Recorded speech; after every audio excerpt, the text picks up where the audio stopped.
اما بعد فاعوذ باللہ من الشیطان الرجیم بسم اللہ الرحمن الرحیم وَكُلًّا وَعَدَ اللَّهُ الْحُسْنَى عن ابن عمر رضی اللہ تعالی عنہما قال قال رسول اللہ صلی اللہ علیہ وسلم اصحابی كالنجوم فبأيهم اقتديتم اهتديتم رواہ الامام الہمام الاحمد فی مسندہ صدق اللہ العظیم وبلغنا رسولہ النبی الامی الکریم ونحن علی ذلک لمن الشاہدین والشاکرین والحمد للہ رب العالمین۔ معزز دوستو، آج 23 فروری 2022 بروز بدھ ہے اور آپ کے یہاں جامع مسجد یعقوب دولت نگر ضلع گجرات میں بھائی محمد منیف صاحب کی دعوت پرخلوص پر میں آپ کی خدمت میں موجود ہوں۔ ہمارے اسٹیج پر جملہ علماء کرام کے علاوہ محقق الاثر حضرت مولانا مفتی محمد مجاہد دامت برکاتہم، حضرت قاری محمد مدثر سرگانی اور باقی حضرات یہ حضرات موجود ہیں۔ اللہ پاک ان کی عمر میں، ان کے علم میں برکات عطا فرمائے۔ میرے دوستو، بھائی محمد منیف سے ہمارا تعلق بہت پرانا ہے، تقریباً کوئی 18 سے 19 سال کے لگ بھگ کا ہمارا الحمدللہ ایک تعلق ہے۔ اللہ ان کو خوش و خرم رکھے۔ یہ ہمارے ہاں تشریف لائے تھے دعوت و تبلیغ کے سلسلے میں اور ان کی تشکیل ہماری مسجد میں ہوئی تھی۔ یہ اس زمانے سے ان کا اور ہمارا ایک قریبی تعلق آ رہا ہے۔ آج ہمارا پروگرام تھا یہاں لالا موسیٰ میں بھائی مدثر سرگانی دامت برکاتہم کی وجہ سے، تو جب ہمارا وہ پروگرام طے ہوا تو میں نے بھائی منیف کو خود کال کر کے کہا کہ جو آپ فرماتے تھے کہ کوئی وقت چاہیے تو آپ عشاء کے وقت رکھ لیں۔ پاکستان لیول پہ بہت کم ایسا ہوتا ہے کہ میں کسی کو خود کہہ دوں کہ میں نے آپ کیا آنا ہے۔ اکثر تو وقت ہی نہیں ہوتا، جو وقت ہوتا ہے تو میں اپنے آرام کا نکالتا ہوں، لیکن یہ ایسا ہمارا ان سے قرب ہے کہ میرا جی نہیں چاہتا تھا کہ میں دولت نگر کے قریب سے گزر کے چلا جاؤں۔ اللہ ان کو جزائے خیر عطا فرمائے۔ انہوں نے ماشاءاللہ تعالی ایک محفل سجائی ہے اور آج 21 رجب المرجب ہے اور 1443 ہجری ہے۔ 22 رجب کو امیر شام سیدنا امیر معاویہ بن ابی سفیان رضی اللہ تعالی عنہما کی وفات حسرت آیات ہے۔ تو میں چاہوں گا کہ عظمت اصحاب رسول اور خصوصاً حضرت معاویہ رضی اللہ عنہ کی منقبت کے حوالے سے چند باتیں پیش کر پاؤں۔ میرے دوستو، رسول اللہ صلی اللہ علیہ وآلہ وسلم کے صحابہ یہ وہ لوگ ہیں جن سے میرے اللہ کو خصوصی پیار ہے۔ رسول اللہ صلی اللہ علیہ وسلم کے ساتھیوں کو حضور پاک کے دنیا میں مبعوث ہونے سے پہلے اللہ کے رسول صلی اللہ علیہ وسلم کی دوستی کے لیے اللہ نے چن لیا تھا۔ حضرت عویمر بن ساعدہ الانصاری رضی اللہ تعالیٰ عنہ راوی ہیں۔ کتاب تواریخ انبیاء مستدرک علی الصحیحین میں حدیث پاک موجود ہے۔ رسالت مآب علیہ السلام نے فرمایا ان اللہ اختارنی واختار لی اصحابی، فرمایا اللہ نے مجھے درجہ نبوت کے لیے چنا تو میرے لیے رفاقت کے طور پہ میرے صحابہ کو میرے لیے چنا۔ یہ لفظ ہے واختار لی اصحابی، یہ لام تخصیص میں ہے رسالت مآب کی کہ میرے صحابہ کو خالصتاً میرے لیے چنا۔ آپ اندازہ لگائیں رسول اللہ صلی اللہ علیہ وسلم کی اللہ تعالیٰ کے ساتھ محبت کے معاملات کہاں ہیں، اور محبوب کل جہاں حضور ہیں۔ تو حضور پاک علیہ السلام کا جب دور نبوت شروع ہوا ہے تو صحابہ کو حضور کے لیے چنا گیا ہے، تو آپ اندازہ لگائیں اس امت کے کتنے مقدس افراد کو چن کے حضور کو دیا گیا ہوگا۔ اب حضور علیہ السلام کے صحابہ پہلے دن سے طے ہے۔ اب جو صحابی ہوتا ہے اس کا مقام اور مرتبہ قرآن کریم بیان کرتا ہے کہ وہ ایمان لانے کے لیے آئیڈیل ہے، نمونہ ہے۔ اور نمونہ کسے کہتے ہیں؟ آپ اور ہم جانتے ہیں، مثلاً یہ ویسٹ کوٹ ہے، واسکٹ، یا ہم نے سلوانی ہے، تو جس درزی کے پاس جائیں گے اسے کہیں گے اس جیسی سی دے۔ اگر وہ اس جیسی سی دے گا وہ اجرت کا مستحق ہے، اور اس سے کوئی دائیں بائیں کرے گا تو وہ اجرت کا مستحق نہیں ہے۔ اللہ نے آپ کے اور میرے ایمان لانے کے لیے نمونہ صحابہ کرام کو بنایا۔ پہلے پارے کے آخری صفحے پہ قرآن کریم میں آیت موجود ہے فَإِنْ آمَنُوا بِمِثْلِ مَا آمَنْتُمْ بِهِ فَقَدْ اهْتَدَوْا، فرمایا تم چاہتے ہو کہ تم ہدایت یافتہ بن جاؤ تو ایمان ویسے جیسے محمد کے یار لائے ہیں تب معتبر ہے، ورنہ نہیں۔ فَإِنْ تَوَلَّوْا فَإِنَّمَا هُمْ فِي شِقَاقٍ، ان سے منہ پھیرا، ان کی طرف کمر کی تو تم گمراہی کے گڑھے میں مبتلا ہو جاؤ۔ یہ اللہ رب العزت نے حضور پاک علیہ السلام کے صحابہ کے لیے، آپ کے اور میرے لیے حضور پاک کے صحابہ کو معیار ایمان بنایا۔ تو حضور علیہ پاک صلی اللہ علیہ وسلم کے جو ساتھی ہیں ان میں ہر ساتھی قابل احترام، قابل اکرام، قابل مقام ہے۔ یوں تو بڑے بڑے لوگوں کے نام ہیں، لیکن حضرت معاویہ رضی اللہ تعالیٰ عنہ کی اگر بات کریں تو حضرت معاویہ رضی اللہ تعالیٰ عنہ، ہو سکتا ہے میں غلط ہوں لیکن میری دانست میں ایسا ہے کہ ان کے خلاف بہت جھوٹ بولے گئے، پرائے اپنوں نے بھی جھوٹ بولے، ایسے ایسے لوگ جھوٹ بولتے ہیں جس کا کوئی سر پیر بھی نہیں ہوتا، کوئی شرح کوئی پیاؤں کچھ تو ہو وہ بھی نہیں ہوتا۔ مثلا آپ حضرت معاویہ کا نام لیں تو کچھ لوگ کہیں گے اجی اس کا معنی ہوتا ہے فلاں جانور کی آوازیں، تو انہیں کہیں تم عربی زیادہ جانتے ہو، رسالت مآب علیہ السلام عربی نہیں جانتے تھے۔ حضور پاک علیہ السلام کے سامنے شخص نے کلمہ پڑھا، اللہ کے رسول نے اس کے کلمے کو مان کے اس کو سینے سے لگایا، اسے اپنا کاتب بنایا، اسے اپنا قریبی اور رازدار بنایا۔ اگر ان کے نام کا معنی غلط تھا تو حضور پاک علیہ السلام نے کیوں نہیں بدلا؟ نبوت پہ الزام آتا ہے۔ بہت پیاری بات مجھ سے فرما رہے ہیں کہ اگر ہم یہ الزام مان لیں تو پھر الزام رسول اللہ پہ آئے گا کہ غلط چیز کو تبدیل کیوں نہیں فرمایا۔ آپ کئی صحابہ کے نام بدلے بھی ہیں، آپ کئی صحابہ کے بدلے، کئی صحابہ کے بدلے، بالکل اس کی مثالیں موجود ہیں۔ ایک شخص ہے ان کا نام ہے میرا نام ہے زید الخیل، حضور نے فرمایا نہیں زید الخیر، تیرا نام زید الخیل نہیں ہوگا، تو حضرت معاویہ کا نام کیوں نہیں بدلا؟ یہ پہلا سوال ہے۔ دوسری بات، حضرت معاویہ کے بارے میں لوگ ایسے ایسے جھوٹ بولتے ہیں، آپ نے بھی شاید سنا ہو، مجھ سے کئی بندوں نے پوچھا بھی ہے کہ حضور علیہ السلام نے حضرت معاویہ کو فرمایا تھا شادی نہ کرنا، کیوں؟ تیری نسل سے ایک بیٹا پیدا ہوگا جس کا نام ہوگا یزید اور وہ میری نسل کا دشمن ہوگا، لہٰذا تو شادی نہ کرنا۔ تو کہ حضرت معاویہ نے شادی نہ کی، او جو بیمار ہو گئے، اتنے بیمار ہوئے کہ مرنے کے قریب ہو گئے۔ تو حکیموں نے کہا کہ اگر اس بیماری سے شفا چاہتے ہو تو شادی کرو۔ انہوں نے شادی کر لی، یزید پیدا ہو گیا اور اس نے حضرت حسین رضی اللہ عنہ کا مقابلہ کیا۔ میں یہ بات پوچھتا ہوں کہ اگر یہ بات سچ تھی اور حضرت معاویہ شادی نہیں کر رہے تھے تو پھر اس بیماری سے نجات پانے کا مطلب کیا تھا کہ وہ شادی کریں؟ وہ تو نہیں کر رہے تھے۔ اچھا پھر اگر بیماری سے نجات پانے کے لیے شادی کرنی تھی تو کب تک کرنی ہے؟ موت تو پھر بھی آنی ہے۔ اچھا پھر اس کے بعد وہ بیٹا پیدا ہوا۔ یاد رکھیں دنیا کی کسی معتبر کتاب میں اس حدیث کا نام نشان بھی نہیں، جھوٹ ہے۔ اس کو کہتے ہیں اڑتی چڑیا کی رپورٹ، یہ اڑتی چڑیا کی رپورٹ ہے، یہ ایسے خواہ مخواہ کا گھڑنتو قصہ ہے۔ حضرت معاویہ رضی اللہ تعالیٰ عنہ کے خلاف ایسے ایسے جملے کستے ہیں لوگ، انسان حیران ہو جاتا ہے، عقل دنگ رہ جاتی ہے کہ یار یہ کیا سے کیا باتیں کرتے ہیں۔ اب میں آپ کو حضرت معاویہ رضی اللہ تعالیٰ عنہ کے خاندان کے ساتھ ذرا تعارف کراتا ہوں۔ حضرت معاویہ کے خاندان کا نام ہے بنو امیہ۔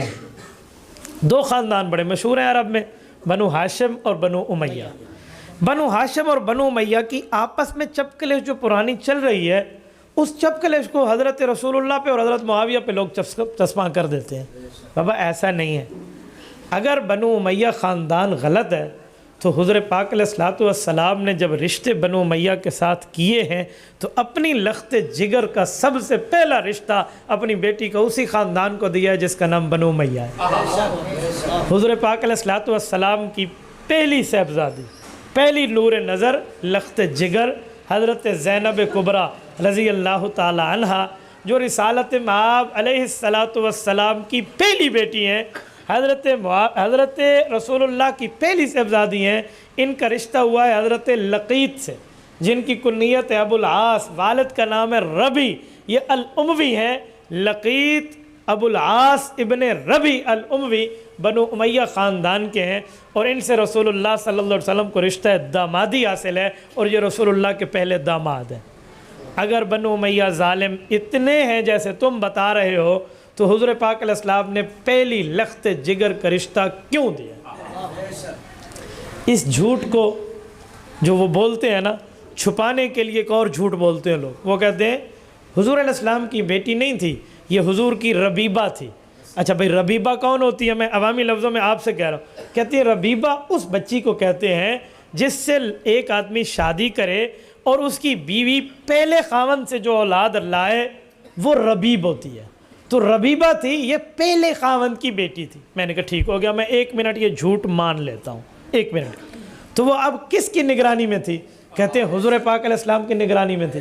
اچھا اس بچی کی کوئی قصور ہے؟ کہتے ہیں جی کوئی نہیں ہے۔ وہ رسول اللہ کی بیٹی کی طرح ہے؟ کہتے ہیں جی بیٹی کی طرح ہے۔ تو پھر حضور نے اپنی بیٹی کی طرح والی خوبصورت بچی اٹھا کر کیوں دی ہے بنو امیہ؟ چلو میں 1 منٹ مان لیتا ہوں یہ حضور پاک کی لخت جگر نہیں ہے، حالانکہ یہ بھی جھوٹ ہے۔ حضور پاک کی بڑی صاحبزادی ہے، پہلی خیر و بناتی زینب کے لفظ ہیں ان کے لیے، تو کیوں دیے؟ چلو ربیبہ تھی، میں تیری بات مان لیتا ہوں، کیوں دیے؟ پھر بتا۔ اپنے گھر کی چیز دشمن کو تو بندہ پھر بھی نہیں دیتا نا، چاہے وہ سگی بیٹی ہو یا کوئی سی بیٹی ہو، سوتیلی کیوں نہ ہو، حضور علیہ السلام نے کیوں دی؟ تو میرے بھائی جیسے ہم کہہ رہے تھے نا کہ شان نبوت پہ اعتراض ہے، یہ مسئلہ بھی اگر تو جھوٹا مانے گا تو پھر شان نبوت پہ اعتراض ہے کہ حضور پاک علیہ السلام اپنوں کے لیے معاملے میں اور باقی اپنے گھر میں دوسروں کے معاملات کے لیے یوں فرق کرتے تھے۔ نہیں، میرے پاک پیغمبر جو اندر فرماتے تھے وہی باہر بتاتے تھے، ٹھیک ہے؟ یہ اندر سے کچھ اور باہر سے کچھ اور۔ یہ تیسری قوم کتھو آئی دا کام میں، اللہ دے رسول دا کام نہیں۔ رسالت مآب علیہ السلام کی ترتیب ٹھیک تھی۔ اچھا آگے حضور پاک علیہ السلام کی پہلی صاحبزادی، تھوڑا آگے چلتے ہیں۔ رسول اللہ صلی اللہ علیہ وسلم کی دوسری اور تیسری صاحبزادی سیدہ رقیہ اور سیدہ ام کلثوم رضی اللہ عنہما، یہ پیغمبر کی 2 بیٹیاں ہیں، لخت جگر ہیں۔ ان دونوں کا رشتہ یکے بعد دیگرے ایک ہی بندے سے ہوا ہے، جن کا نام ہے حضرت عثمان بن عفان رضی اللہ عنہ۔ شان محمد مصطفیٰ، شان صحابہ، شان عثمان غنی، خلافت راشدہ، مذہب حق اہل سنت والجماعت۔ یہ جو حضرت عثمان ہیں، ان سے رسول اللہ کی 2 بیٹیوں کو عقد میں دیا ہے اللہ کے رسول نے، اپنی 2 بیٹیاں۔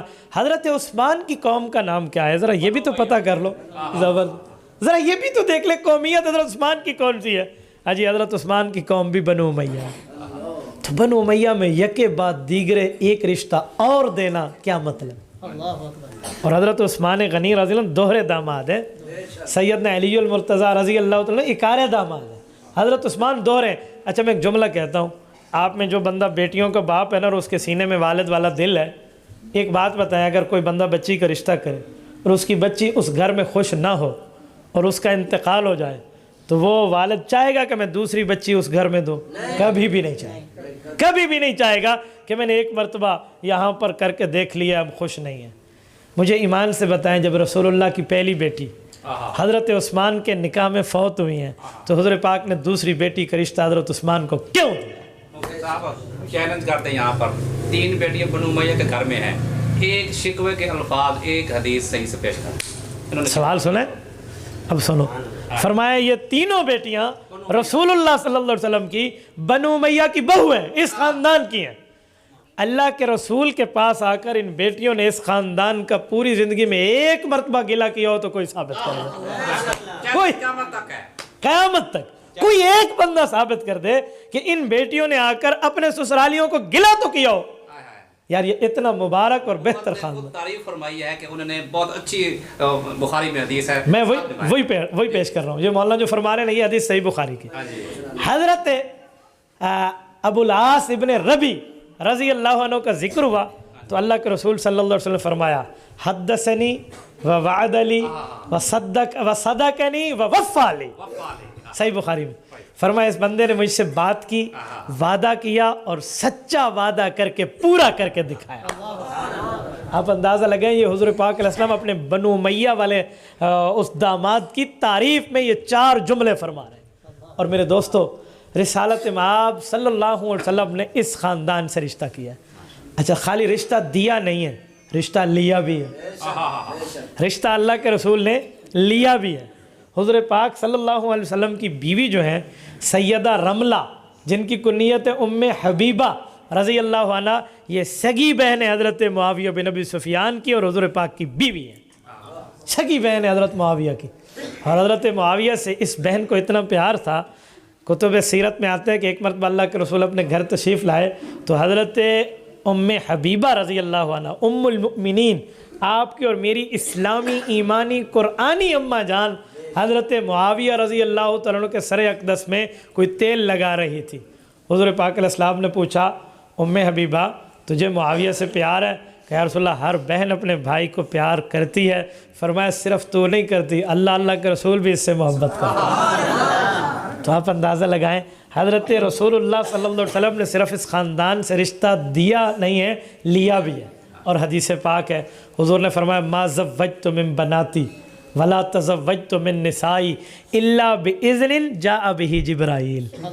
فرمایا میں نے کہیں رشتہ دیا بچی کا یا رشتہ لیا بیوی کا، جبرائیل امین آئے، اللہ کا حکم تھا دے دو تو دے دیا، لے لو تو لے لیا۔ آپ اندازہ لگیں جہاں رسول اللہ کی بچیوں کے رشتے کے بارے میں بات آئے تو بنو ہاشم کا خاندان بہت مبارک مقدس حضور کا خاندان سر آنکھوں پہ، لیکن بچیوں کے رشتوں کے بارے میں 3 بار جبرائیل بنو امیہ کے لیے آئے ہیں اور 1 بار بنو ہاشم کے لیے آئے ہیں۔ حضرت علی المرتضیٰ رضی اللہ تعالیٰ عنہ 4تھے نمبر پہ رسول اللہ صلی اللہ علیہ وسلم کی بیٹی کے خاوند ہیں۔ اچھا میرے دوستو، حضرت معاویہ کا یہ خاندان ہے۔ اگلا جملہ، حضرت معاویہ رضی اللہ تعالیٰ عنہ کے والدین کے لیے بھی بڑے بڑے اعتراضات آتے ہیں اور ایسی ایسی باتیں لوگ کرتے ہیں، حیران ہو جاتا ہے انسان کہ یہ کیا کہنا چاہ رہے ہیں۔ پہلے تو دکھائیں گے کہ ابو سفیان رضی اللہ تعالیٰ عنہ جو تھے یہ کفار کے سردار تھے، تو بھئی کفار کے سردار تھے پھر کیا ہوا، اگلی بات نہیں بتائیں گے۔ اوہ خدا کے بندے، حالت کفر میں ایک بندہ جو کام کرے اور اس کے بعد ایمان لائے اور صحابی بنے اور نبی اس کو سینے سے لگائے، تمہیں کیا تکلیف ہے، تم اس کی پچھلی باتیں کر رہے ہو؟ نہیں، اس نے حضور کے خلاف جنگ لڑی تھی۔ میں نے کہا اچھا ذرا دل سنبھال، حضرت علی المرتضیٰ کے بھائی ہیں حضرت عقیل، انہوں نے اللہ کے رسول کے خلاف جنگ لڑی ہے، میدان بدر میں آئے ہیں؟ کہتے آئے ہیں۔ میں نے کہا حضرت علی المرتضیٰ کے بھائی بعد میں توبہ کر کے مسلمان ہوئے اور صحابی بنے؟ کہتے جی ہاں۔ تو میں نے کہا حضرت علی کے بھائی حضور کے خلاف مقابلے میں جنگ میں آئیں، بعد میں توبہ فرمائیں، ان کی بات کو اللہ معاف فرما کر سچا صحابی تسلیم کر لے، حضرت معاویہ کے ابا جی کا کیا قصور ہے؟ وہ بھی تو ایمان لا رہے ہیں بعد میں، وہ تمہیں نظر نہیں آتا؟ اچھا حضرت ابو سفیان کے بارے میں آپ حیران ہو گئے، ایسے ایسے لوگ جملے اور کیمنٹس پاس کرتے ہیں کہ بندہ حیران ہو جاتا ہے۔ یقین مانیے وہ پرانی باتیں لے کر آئیں گے، جی اس نے ایسے کیا تھا ایسے کیا تھا۔ اچھا انہوں نے ایسے کیا تھا، کیا رسول اللہ صلی اللہ علیہ وسلم کے ساتھ کلمہ پڑھنے کے بعد وفاداری کی جو بات کی ہے ذرا وہ بھی 2-4 جملے سنا دو؟ وہ نہیں سنائیں گے۔ میں نے کہا سنو، احادیث پاک میں ہے جب مکہ مکرمہ فتح ہوا اور مکہ مکرمہ مسلمان فوج فاتح کی حیثیت سے داخل ہوئے تو کہا یہاں تو بڑے بڑے دشمن رہتے ہیں، فرمایا لا تثریب علیکم اليوم، آج معاف کر رہا ہوں۔ تو کہا معافی کی کوئی شرط؟ کہا جی ہاں، جو بندہ بیت اللہ میں آ جائے اس کو امن ہے۔ بیت اللہ کا صحن بھر گیا۔ کہا یا رسول اللہ اب صحن بھر گیا ہے، اب کیا کریں؟ فرمایا من دخل دار ابی سفیان فہو آمن۔ یہ بھی تو حدیث ہے کہ جو ابو سفیان کے گھر پناہ لے میں اسے معاف کرنے کا اعلان کر رہا ہوں۔ یہ بھی تو حضرت معاویہ کی حویلی کو حضور پاک نے جائے امن فرمایا ہے، یہ نظر نہیں آتا؟ اچھا فرمایا اب ابو سفیان کا گھر بھی بھر گیا۔ فرمایا اچھا اب چھوڑو میدانوں میں آنا، جس بندے نے گھر کا دروازہ بند کر لیا اسے بھی معافی ہے۔ رسالت باب علیہ السلام تو یوں فرما رہے ہیں، تو کیا مطلب؟ اچھا میں ایک جملہ مزید آپ کی خدمت میں عرض کرتا ہوں۔ یہ جب شخص ایمان لائے ہیں حضرت ابو سفیان تو کیا حدیث نہیں ہے؟ فرمایا الاسلام یہدم ما کان قبلہ، جب بندہ ایمان لاتا ہے تو گزشتہ تمام معاملات اس کے اللہ معاف کر دیتا ہے۔ بچپن سے سنتے آ رہے ہیں کہ 100 سال کا کافر بھی کلمہ پڑھ لے تو کلمہ پڑھنے کی بدولت اس کے 100 سال کے گناہ معاف۔ تو حضرت ابو سفیان رضی اللہ تعالیٰ عنہ کی جو جنگ ہے، یہ جنگ احد حضور کے خلاف لڑی ہوئی، اسلام لانے کے بعد معاف کیوں نہیں ہوتی؟ یہ کیوں نہیں معاف ہو رہی؟ اللہ تو معاف کر رہا ہے، رب کریم تو معافی کا اعلان کر رہے ہیں۔ اچھا جب حضرت ابو سفیان والا مسئلہ پورا ہوگا پھر حضرت ہند کی بات لائیں گے جو حضرت معاویہ رضی اللہ تعالیٰ عنہ کی والدہ ہیں، حضرت ہند، ان کو ہندہ کہتے ہیں اردو میں۔ تو کہتے ہیں ہندہ نے حضرت حمزہ کا کلیجہ چبایا تھا۔ میں نے کہا حالت کفر میں؟ جی ہاں۔ پھر کلمہ پڑھا تھا؟ جی ہاں. معافی مانگی تھی، ایمان لایا تھا، صحابیہ بن گئی تھی. تو پچھلی بات تم کیوں یاد کر رہے ہو؟ چبانے والی روایت ہے ہی نہیں. میں اگلی بات کر رہا ہوں نا، اس روایت کی سند پہ فی الحال بات نہیں کر رہا. چلو 1 منٹ کے لیے میں ان کا جملہ مان لیتا ہوں. تو یہ جو اس کے بعد ایمان لائی ہیں، کلمہ پڑھا ہے، صحابیہ بنی ہیں، تو پچھلی باتیں آپ کیوں مان رہے ہو؟ اچھا اگلا جملہ بتاؤں آپ کو. حضرت ہند رضی اللہ تعالی عنہ جب ایمان لائی ہیں تو حضرت ابو سفیان کی بیوی ہیں، اور ابو سفیان کی بیٹی رسول اللہ کی گھر والی ہے. تو ہند تو حضور پاک علیہ السلام کی ساس بنی. سبحان اللہ. ہند تو ساس بنی. اور ساس کون ہوتی ہے؟ ساس ماں کی جگہ پہ ہوتی ہے. یار تمہیں بات کرتے ہوئے کچھ حیا کرنا چاہیے. کیا جملے کہہ رہے ہو یار؟ کچھ تو بندہ سوچے کہ میں جو جملے کہہ رہا ہوں اس کا جواب مجھے اللہ رب العزت کی دربار میں دینا ہوگا، اور مجھے وہاں اس کا جواب دینے وقت بندہ کیا بات اختیار کرے گا. یہ میں آپ کے سامنے ایک آیت قرآن کریم کی پیش کر رہا ہوں. یہ سورت نمبر 60 ہے، پکا ذہن میں یاد رکھو. 100 سے 40 گئے، پیچھے 60 بچا. یہ سورت نمبر 60 ہے، سورت ممتحنہ. آخری رکوع ہے اس کا. اس کی آخری آیت سے پہلی آیت ہے. رب کریم فرماتے ہیں یا ایھا النبی اذا جاءک المؤمنات یبایعنک علی الا یشرکن باللہ شیئا. اس آیت کو سنیں. یہ آیت کب اتری ہے، کیوں اتری ہے، کس لیے اتری ہے؟ مکہ مکرمہ فتح ہوا ہے. خواتین بھی جب ایمان لائی ہیں تو انہوں نے بیعت کی درخواست کی ہے، اور اس میں حضرت ہند بھی شامل ہے. حضور پاک علیہ السلام کی ساس حضرت معاویہ کی اماں ہیں. جب ایمان لائی ہیں حضور پاک علیہ السلام کے چہرے کو دیکھ کر کہا کہ کلمہ پڑھنے سے پہلے آپ کا چہرہ دنیا میں سب سے میں اس سے نفرت کرتی تھی، اور اب آپ کا چہرہ اتنا مبارک ہے کہ اس سے بڑھ کے میں کسی چہرے سے پیار نہیں کرتا. ٹھیک ہے یار، ایمان کی بات بھی کر دو. تو رب کریم نے جو آیت اتاری ہے ان مقدس خواتین کے لیے، وہ آیت ہے یا ایھا النبی اذا جاءک المؤمنات. مؤمنات، مؤمنہ کی جمع ہے. کہا ہے میرے پاک پیغمبر آپ کے پاس مؤمن عورتیں آئیں گی، یبایعنک، آپ ان کی بیعت لے لیجئے، ان سے بیعت کر لیجئے، ان کو کلمہ پڑھ کے خوشخبری اسلام دے دیجئے. شرطیں یہ رکھیے الا اللہ یشرکن باللہ شیئا، وہ شرک نہیں کریں گی. دوسرا ولا یسرکن، چوری نہیں کریں گی. ولا یزنین، اپنی عزت کی حفاظت کریں گی، گناہ کا کام نہیں کریں گی. ولا یقتلن اولادہن، اپنی اولاد کو ماریں گی نہیں، وہ جو بچیوں کو زندہ درگور کے معاملات. ولا یقتلن اولادہن ولا یأتین ببہتان یفترینہ بین ایدیہن وارجلہن، جانتے ہوئے معلوم ہونے کے باوجود بھی غلطی پہ ڈٹ کے کسی پہ الزام و بہتان تراش لینا، یہ کام بھی نہیں کریں گی. آپ ان سے وعدہ لے لیجئے. ولا یعصینک فی معروف، اور نیکی کے کام کا آپ حکم کریں گے تو یہ عورتیں مانیں گی، مخالفت نہیں کریں گی. فبعیہن، یہ شرطیں پوری ہیں. مان لیا انہوں نے؟ جی مان لیا. فبعیہن، آپ ان کی بیعت کو قبول کر لیں. واستغفر لہن اللہ، اور ان عورتوں کی کسی قسم کی کوئی گناہ کی بات ہو بھی تو محبوب مصطفیٰ آپ اپنی زبان سے ان کے لیے مجھ سے معافی مانگیے. ان اللہ غفور الرحیم، میں اللہ وہ ہوں جس کا نام غفور بھی ہے اور رحیم بھی ہے. یہ قرآن کریم کی آیت. یہ حضرت ہند بنت عتبہ رضی اللہ عنہ، حضرت معاویہ رضی اللہ تعالی عنہ کی امی، یہ اس خواتین کے گروہ میں شامل ہیں. تو آپ مجھے بتائیں پھر کہاں جائے گا معاملہ؟ پھر حضرت معاویہ رضی اللہ عنہ پہ اعتراض کیسا؟ مولانا محمد نافع رحمہ اللہ کی قبر پہ رب کروڑوں اربوں رحمت نازل فرمائے. ابو سفیان اور ان کی اہلیہ، ان کی ایک کتاب ہے، ایک مقالہ ہے یار، پڑھنے کے قابل ہے. میں چاہوں گا کہ آپ میں سے ہر آدمی کے پاس یہ ہونا چاہیے. مولانا محمد نافع رحمہ اللہ حضرت سید حسین احمد مدنی رحمہ اللہ کے شاگرد رشید ہیں، اور محمدی شریف ضلع جھنگ کے ساکن ہیں.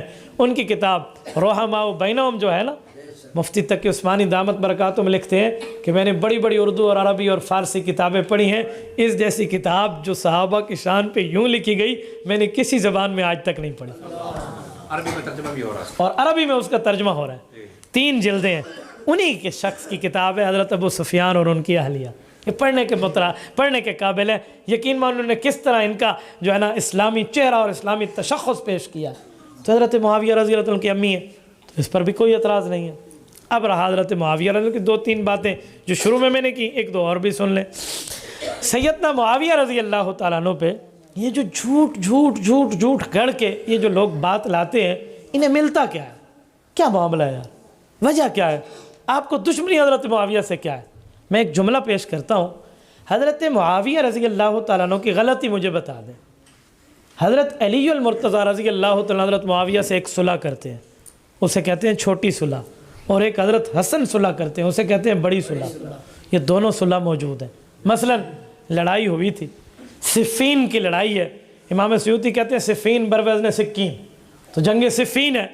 یہ جنگ صفین جو ہوئی ہے تو اس میں وجہ کیا ہے، معاملہ کیا ہے کہ حضرت علی المرتضیٰ اور معاویہ کی یہ جنگ کوئی دشمنی پر مشتمل تھی؟ وجہ کیا؟ بھائی ایسی بات نہیں ہے۔ حضرت عثمان غنی رضی اللہ عنہ شہید ہوئے ہیں، مظلوماً شہید ہوئے ہیں، ان کی بیوی حضرت نائلہ کی 3 انگلیاں کٹی ہیں، اور یہی بات حضرت معاویہ رضی اللہ عنہ تک پہنچائی حضرت عثمان کی اولاد نے۔ اور قرآن کہتا ہے کہ جو مظلوماً قتل ہو فقط جعلنا لولیہ سلطانہ، اس کے جو اقرباء اور قریبی اور اولیاء ہیں ان کو بات کرنے کا حق ہے کہ وہ اس کے قاتل کو تالاش کی سزا کا مطالبہ کر سکتے ہیں۔ تو حضرت عثمان کی اولاد جو ہے یہ حضرت معاویہ کے پاس ہے، وہ لوگ اٹھے ہیں، انہوں نے خون عثمان کے قتل کے بدلے کی بات کی ہے، درمیان میں کوئی اور پڑا ہے جس کی وجہ سے لڑائیوں تک معاملہ پہنچا ہے۔ اچھا، جب لڑائی تک معاملہ آ گیا ہے، جب حضرت علی المرتضیٰ نے دیکھا ہے تو اپنی شہادت سے پہلے حضرت معاویہ رضی اللہ عنہ کے ساتھ جو معاہدہ کیا تھا وہ معاہدہ کیا ہے کہ آگے رمضان آ رہا ہے، رمضان تک جو علاقے آپ کے پاس، جو ہمارے پاس ہے، رمضان کے بعد فیصلہ کریں گے۔ 21 رمضان حضرت علی المرتضیٰ شہید ہو جاتے ہیں۔ بیٹا حضرت امام حسن جانتا ہے کہ میرے والد کی صلح اور ترتیبیں اور معاملات کیا ہے اس جنگ کا، تو حضرت امام حسن اپنے بھائی حضرت حسین کو لے کر صلح کو پکا کر دیتے ہیں۔ تو حضرت حسن تو حضرت معاویہ صلح کر رہے ہیں، معاملہ صحیح فرما رہے ہیں، وہ جو ایک جنگ ہے اس معاملے کو ختم کر کے راضی نامہ اور بھائی چارہ کر رہے ہیں۔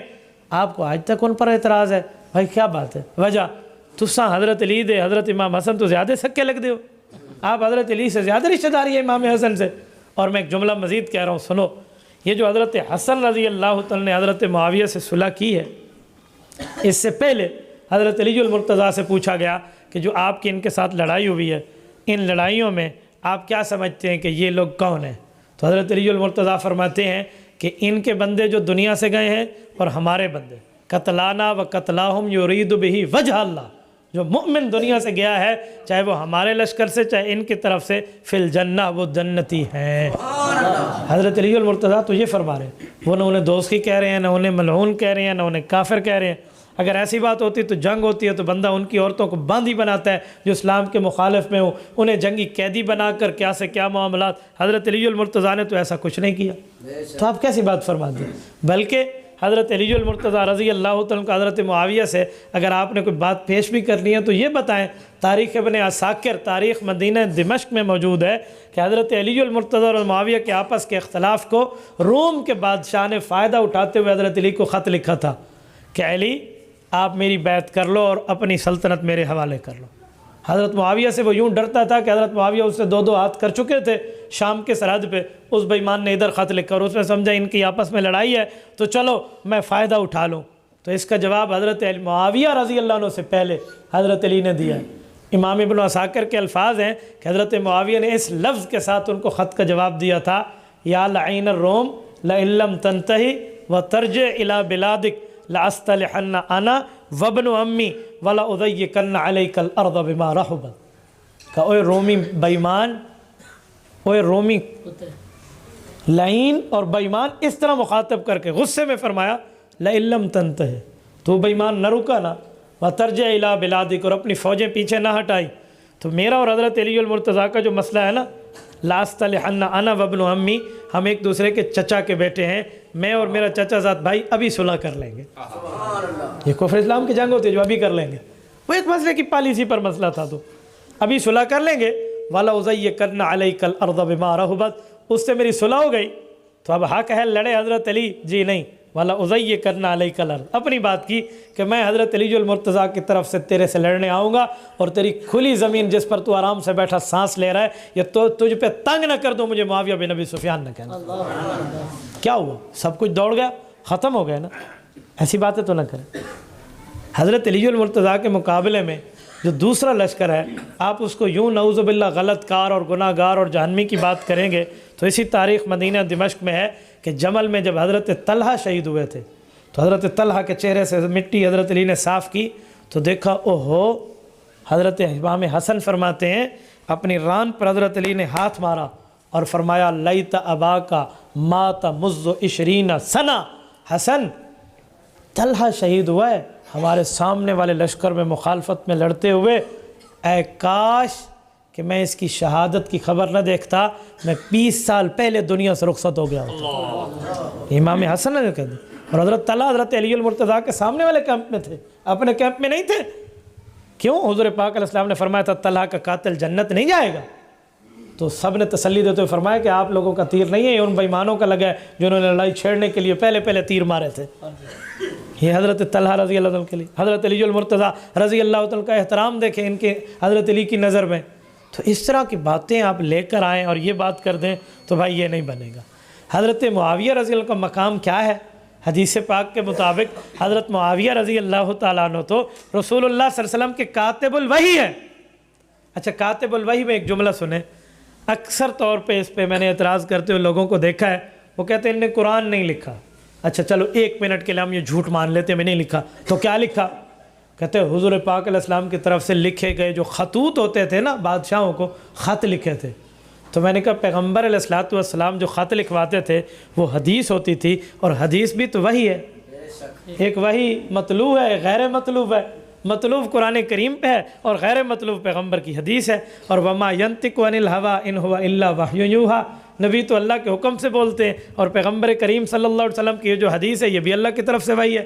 اور قرآن کریم کی آیت ہے، سورۃ نساء آیت نمبر 113، فرمایا میں نے قرآن بھی اوپر سے نازل کیا ہے، اللہ فرماتے ہیں میں نے حدیث بھی اوپر سے نازل فرمائی۔ وَأَنزَلَ اللَّهُ عَلَيْكَ الْكِتَابَ وَالْحِكْمَةَ وَأَنزَلَ اللَّهُ عَلَيْكَ، اللہ نے آپ پہ نازل کیا ہے الکتاب قرآن، والحکمہ حدیث، وَعَلَّمَكَ مَا لَمْ تَكُنْ تَعْلَمْ، اور قرآن اور حدیث آپ پہ اتار کے رب نے آپ کو ان علوم سے متعارف فرمایا جو آپ پہلے نہیں جانتے تھے۔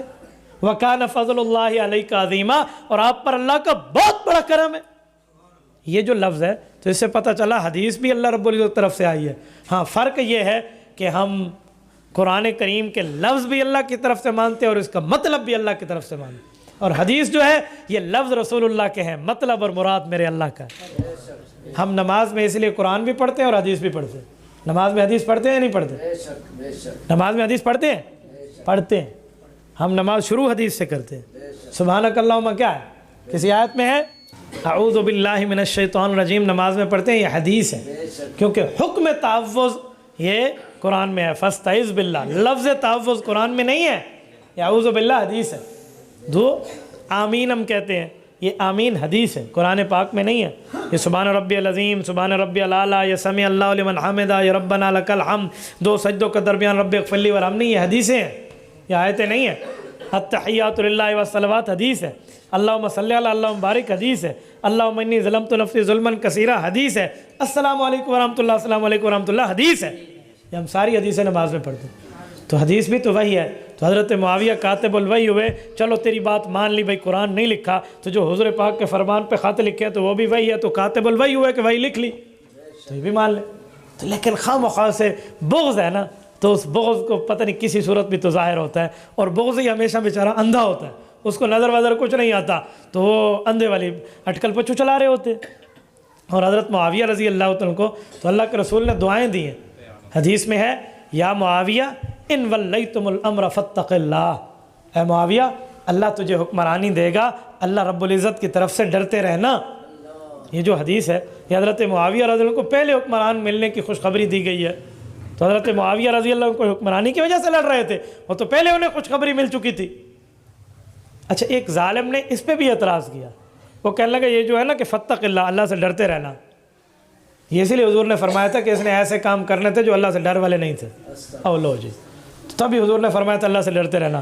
میں نے کہا قرآن میں یا ایھا الذین آمنوا اتقوا اللہ، اے ایمان والو اللہ سے ڈرو، تو جب یہ آیت اتر رہی تھی صحابہ اور اہل بیت ایمان والے تھے، یہ ان کو خطاب ہے، اس کا کیا معنی؟ نعوذ باللہ پیغمبر کے صحابہ اور اہل بیت اللہ سے ڈرنے والے نہیں تھے، تبھی اللہ نے اتقوا اللہ فرمایا۔ اے ظالم یہ تو کیا جملہ کہہ رہا ہے، اس کا کیا مطلب؟ اور سنو